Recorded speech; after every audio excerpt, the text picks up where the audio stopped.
So, what's depression? Let's go over some symptoms. A long period of sadness. I think we know what sadness and happiness is. A prolonged period of time of sadness. If you're feeling sad for a long period of time, it doesn't mean you have depression, but it is a symptom of depression. So it's important to take it seriously. Another point is just losing motivation in doing things. So you might just, like the things that we do normally day to day, we go to work, we spend time with family, you play games, whatever the case may be, but suddenly you just don't find joy in anything anymore. You just don't see purpose in it. That's another point. I'm going to try my best not to make this a long list because it might be hard to sort of remember.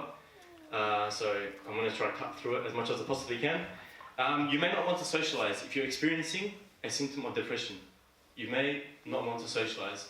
I know myself, I'm an introvert, so usually when I'm down on energy, I just go to my room, I don't want to talk to anybody. This is different. I know I'm an introvert, but this is a little bit different. If you actually just don't feel like, well, I don't want to speak to my family, I don't want to speak to my friends, I don't want to go out, I don't want to do anything, that's another symptom. And I'm not saying, okay, well, yeah, I'm looking at these symptoms, I've definitely got these, but they're points for you to think about. I haven't really been feeling like seeing my mates. Maybe I should do something about this. So it's just another point, inshallah. Fatigue. What's fatigue? Feeling tired. It's almost like waking up, still trying to alleviate the anxiety. It's almost like waking up in the morning and you're already tired. That's another point. So you just wake up and while you've just got your 7-8 hours sleep, you're already tired. That's another symptom. I'm hoping that these symptoms sort of give us a pretty decent idea, inshallah. What else have we got? Your sleeping pattern is all over the shop. So you might be waking up really early, you might be sleeping really late, you might be waking up in the middle of the night. If your sleeping pattern is really erratic, or just, and I think the easier term to understand is all over the shop, and just, it just doesn't seem like you've got a proper rhythm going on, then that might be another point for you to take into consideration. You might be struggling to concentrate. I know it's a bit of a long list, I'm trying my best to make it engaging. Maybe I should dance a little bit. So if you're struggling to concentrate at work, school, or even just having a conversation with people, it may actually be a symptom of depression. It may also be a symptom of anxiety, but we're not talking about anxiety today, because mental health is just a huge topic. It really is. So I'm going to try my best to make this as interesting as I possibly can. I don't want to go too deep into the topic, but I think there are some points that we do need to touch on. Before I get to my final point, if you have lost your appetite, especially if you're someone that likes to eat and suddenly you don't feel like eating, it's another point. Maybe you should take it into consideration. Why don't I feel like eating? Maybe it's because you just ate half an hour ago, or maybe it's actually a symptom of depression. And the last one is a bit of a heavy one, and I think it's super important that we touch on this because I think it's something that we've ignored as a community. And I don't want to dive too deep into it, but I still want to bring it up, and I think that is the concept or the reality of having suicidal thoughts.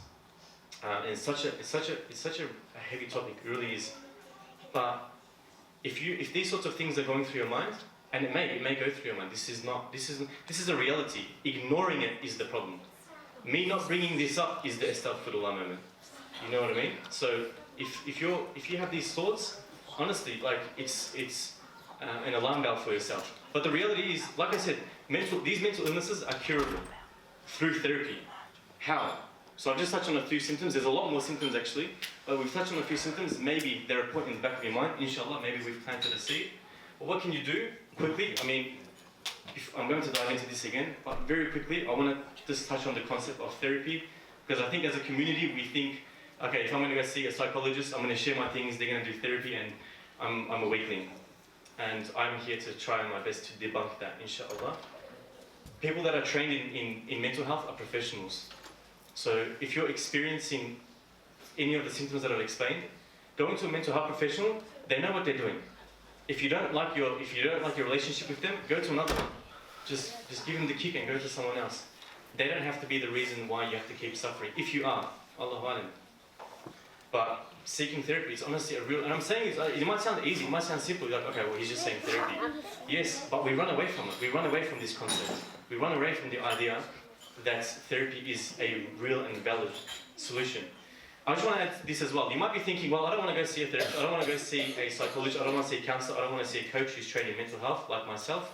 I just don't want to talk about my problems. Why? Oh, well, someone's going to find out. People that are trained in mental health cannot share what you're telling them to anybody. If you came out to me and shared with me your problems, I'm not allowed to share it with anybody.